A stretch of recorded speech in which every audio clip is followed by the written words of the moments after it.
Hey everybody, welcome back to Lindsay's Little Library. So we're here today with my August wrap up. August felt like a very long month because I was looking back and I'm like, oh, I read that in August. That feels like a long time ago. But it is what it is. So I read 8 books, I think, in August. Not too bad. I thought it was way less than that. So actually, no, 7 books, 6 books, 6 books. I lied. I don't know. I didn't read a whole lot in August. Is basically what it comes down to. Which is fine. I actually spent a lot of time reading a book that I ended up DNFing, which I can talk about later. But to start out with, the audiobook that I listen to, which I listen on Everand, it is by far the best app that I have found. Nothing against nothing against Libby or Hoopla. But my library is really hard for me to get audiobooks, especially ones I'm specifically looking for. I do go there first, but I'm having a hard time getting the ones that I want. And so I do pay for Everand. It's a monthly fee, but depending on kind of what tier you have, you get access to a lot of audiobooks and ebooks. So on there, I listen to The Honeymoon Crashers. This is by Christina Lauren. It's like a novella that goes along with the Honeymooners. In the Unhoneymooners, we follow Olive. And in the Honeymoon Crashers, we follow Amy, which is Olive's sister. She was originally the bride in the first book, and we're into the second book. It is now Olive's big day, and she's getting married, and Amy is there to kind of step up and help plan her sister's big day. It's a fun little follow-up. It was a little cheeky, not as funny as the Unhoneymooners, but still funny. It was just a cute little book to listen to. So then, let's see, I guess I read all physical books from there. So I read these 4. I will start with, I guess, the one on top, the one that kind of more disappointed me, and I did just talk about in my 5-star prediction wrap up. But I read the first book in the Bridgerton series, The Duke and I by Julia Quinn. We follow the Bridgertons, specifically Daphne in this case. She's kind of out into society looking for a husband. We then are introduced to Simon Basset. He's the Duke of Hastings, definitely not looking for a wife. There's some things that happen. Maybe they're meant to be. It's a cute little romance. I enjoyed it. It was fluffy. Nothing I'm going to really remember, but I am going to start watching the series. So I heard it's spicy. This wasn't super spicy, so we'll see where it goes from there. But it was a cute book. I think I gave it 3.5 stars. Something like that. So then, let's see. I'll just go in order of the stack here. I also read Vera Wong's Unsolicited Advice for Murderers by Jessie Q. Sutanto.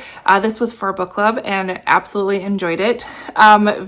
Gives me cozy mystery vibes. I know that doesn't always fill the exact definition of a cozy mystery. It just did for me. There wasn't anything too like scary or thrillery in here. Definitely some twists, absolutely. But Vera Wong owns the famous tea shop in San Francisco, where she sells tea to like maybe a few people.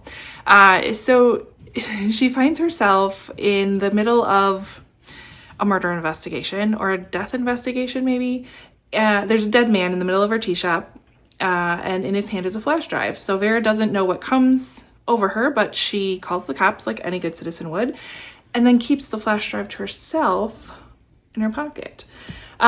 She is positive she will do a better job than the police at solving this murder, and so she takes it on. There's some really good found family in here. Like I said, there's a bit of a mystery. Vera is such a lovable character. You cannot help but root for her, fall in love with her. She's so fantastic.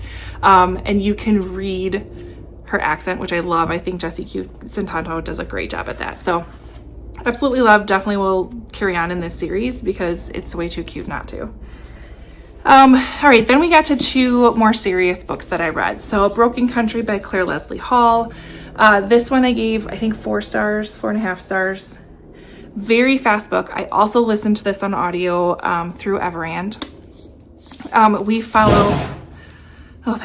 follow Beth, and her and Frank are married. Relationship relies on the past staying buried. Beth's brother-in-law ends up shooting a dog that's going after their sheep and doesn't realize that that is going to basically change the course of her life because the dog belonged to the son of Gabriel Wolf. This is the man that Beth loved as a teenager and the man who broke her heart years ago. He's returned to the village with his young son, Leo, and Leo reminds Beth of her own son that died a few years ago. Beth gets pulled back into Gabriel's life, befriends Leo, and kind of is curious of what the life she could have had or maybe could still have. A little bit of adultery themes here. There's definitely some grief and some heartache in this, but it was done really, really well, and I absolutely enjoyed it. So I gave that one 4.5 stars. And then my 5-star read for the month was also a book club pick, which was very interesting discussion at book club, but I read My Friends by Frederick Bachman. I just couldn't, I couldn't resist this anymore. This follows the story of 4 friends and a summer that they'll never forget. We have their story in the past, and then we have the present story, which involves a girl named Louisa. There is a very strong art theme to this book, as one of the friends is an artist. Louisa herself is kind of wants to be an artist, but it really centers around friendship and the connections you make with your friends and the encouragement and support and love you get from this, again, kind of found family. There are passages in here that are just brilliant. There are passages in here that make you cry. I need to go through and tab it because I just have them highlighted.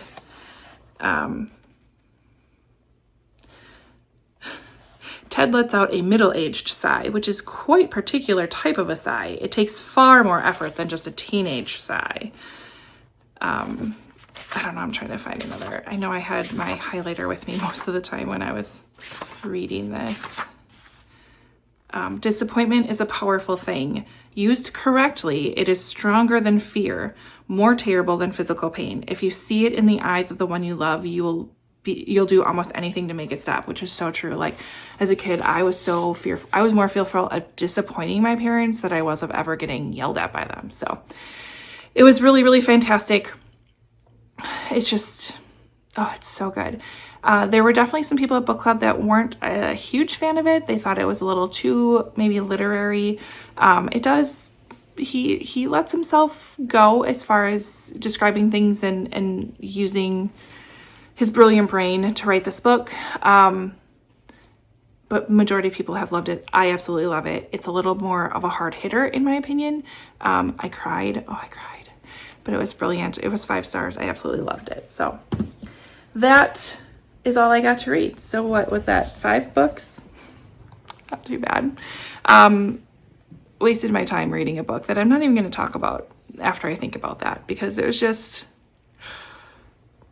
was not great. It was not great. But it was on my Kindle. It was free from Kindle Unlimited. It's fine. It just wasn't great. So this next month I want to get to series September. I actually already finished a couple of books that I had left over from August. I have a couple of arcs I need to get to, so that's on my list as well. So we're hoping September is a little bit more productive from a reading standpoint, so as it should be. So let me know below how your reading month went in August. Was it usual? Was it slower? What was it? Seems like most people read a little bit less. And then if you had to pick one of your favorite books from August, please comment that below, because I'd love to see what that list of books looks like. And if you can't think of anything to add, add some sort of back to school emoji in the comments, because I'd love to see that you're here. And I don't know about you, but I'm so excited that my kids are back in school. So excited.